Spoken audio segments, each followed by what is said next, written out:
Salut les amis, c'est Freeride FPV, j'espère que vous allez bien. Alors aujourd'hui on se retrouve pour une vidéo, donc je vais vous parler de ce quad.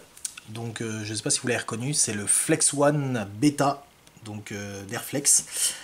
D'ailleurs que je remercie au passage, je le remercie énormément de m'avoir fait confiance et puis d'avoir pu participer au test de cette frame, parce que c'est vraiment cool à lui, et puis en plus c'est vraiment une frame que j'adore énormément. C'est devenu mon quad, mon chouchou, voilà. J'ai pas peur de le dire. Malgré ses petits défauts, franchement il y en a très très peu, et c'est vraiment un super bon quad. Alors, je vais représenter rapidement le quad. Donc, c'est un quad 5 pouces. On est sur 233 mm d'anthrax moteur. C'est un quad en X, mais c'est un quad squelch. Donc, c'est-à-dire que l'écartement ici est plus faible que l'écartement ici. Donc ça permet de libérer le champ de vision aux caméras, donc on ne voit plus les hélices dans le champ de vision, donc ça c'est super cool. Et en plus ça permet, il y a un petit peu plus de largeur en fait, et du coup ça lui donne une extrême stabilité. Franchement, j'ai été au premier vol, j'ai été bluffé par la stabilité de cet engin. C'est un truc de fou.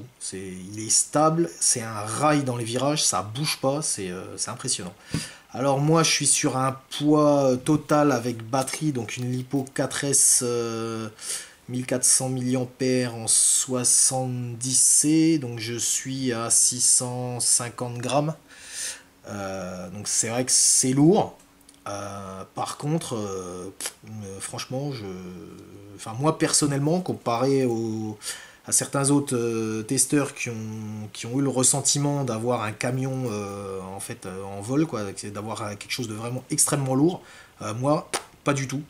Alors, je sais pas si c'est le matos que j'ai mis dessus qui fait que cette sensation est vraiment gommée ou atténuée, ou je sais pas.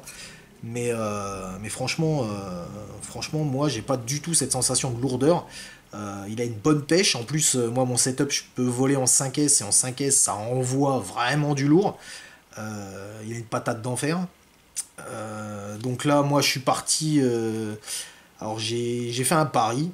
Euh, Contrairement aux autres qui sont partis sur les moteurs classiques standards de 5 pouces, du 22.05 ou 22.06 en 2500 kV, moi j'ai fait un pari. Je me suis dit, tiens, t'as un Tiro là qui traîne sur l'armoire, il vole bien, bah écoute, tu sais quoi, récupère le matos et puis mets-le dedans, et puis on va voir ce que ça donne. Alors du coup, moi je suis en 22.06 en 2150 kV. Euh, Avec des hélices, là c'est du 5 par 51 par 3. Donc là, je sais pas si vous voyez le pas de l'hélice, il est juste énorme. Il est énorme, ça donne une super gueule en vol. Ça fait, on a l'impression qu'en fait c'est des cônes, en fait, qu'il y a 4 cônes au coin de l'hélice quand on vole à vue, c'est vraiment super. Et moi, avec ce setup, j'en suis super content. Donc j'ai récupéré ça du Tiro, j'ai récupéré le SC4 en 1 du Tiro aussi, qui tient le 5S. Donc du coup, avec les moteurs, j'ai pu tester en 4 et en 5S. J'ai récupéré la carte de vol du Tiro, donc là c'est une Matek F405 avec l'OSD. Le VTX du Tiro également, parce qu'il est switchable 25, 200 et 600 mAh. Et puis l'antenne ici de VTX, c'est pas voilà, l'antenne c'est pas le top, c'est vrai qu'elle est pas super, mais pour voler, voilà, pour les tests que j'en ai fait, franchement c'est vraiment une super machine. Avec le setup là, j'étais assez bluffé. Je pensais pas, je me suis dit, ouais, il est quand même relativement lourd, les moteurs et tout, ça va pas, ils vont chauffer, les ESC vont chauffer et tout. Et ben franchement pas du tout. Super content. Euh, Super content. En plus, le châssis il est super bien fini, le carbone il est super bien fini. Alors il a fait découper le carbone chez le fournisseur d'AstroX. Donc la finition, le carbone est chanfreiné sur les côtés. Enfin, je sais pas si vous voyez, c'est vraiment magnifique. Alors les vis à tête fraisée, ça aussi c'est superbe. C'est superbe. Par contre, c'est vrai que il y en a certains qui ont eu des soucis de casse, voire ouais, des casses et des fragilités au niveau des têtes fraisées, parce que bah, ça enlève de la matière au niveau des vis, et avec les plates en 2 millimètres là, ça fait que une fois qu'on a fraisé, bah, il reste plus grand chose d'appui, et du coup sur un gros choc, bah, ça peut traverser quoi, donc les vis sont traversées. Moi j'ai pas eu ce cas-là.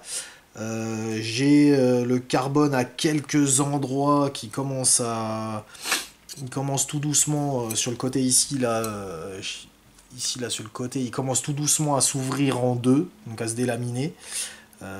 Pourtant les vis elles ont pas l'air d'avoir traversé, mais ça commence tout doucement, donc je sais pas, les vibrations ou les chocs à force d'atterrir. J'ai craché deux fois avec. Bah après, je vole dans les champs, ou voilà, donc je vole pas sur du bitume, mais j'ai craché deux fois avec. Elle a rien eu. Hormis un peu de terre à gauche à droite sur les moteurs, voilà quoi. Sinon, elle a rien eu du tout. Donc moi, pour moi, franchement, elle est vraiment solide. Les bras en 5 mm, c'est vrai que ça assure une bonne rigidité.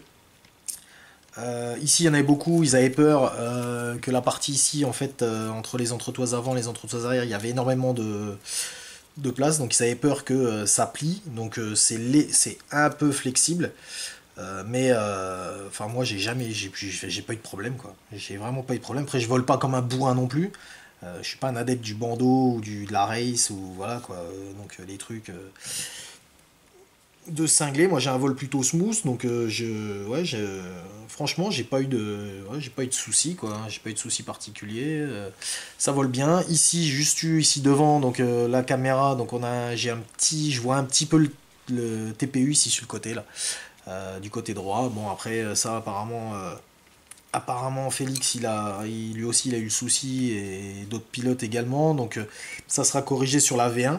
Donc j'ai vraiment hâte d'avoir la V1 pour tester, et je pense certainement laisser celui-là comme ça s'il n'est pas explosé d'ici ce que je reçoive la V1, et recommander tout le matos à l'identique, et remettre tout ça sur la V1 pour avoir vraiment un vrai comparo entre les deux quads montés avec le même matos, et donc ça serait sympa.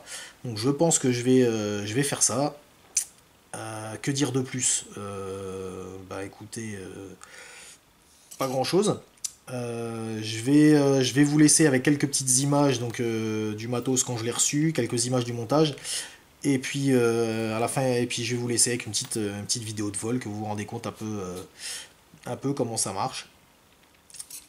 Donc voilà, donc bah merci à vous de me suivre sur la chaîne, et puis je vous dis à plus pour une nouvelle vidéo. Allez, ciao!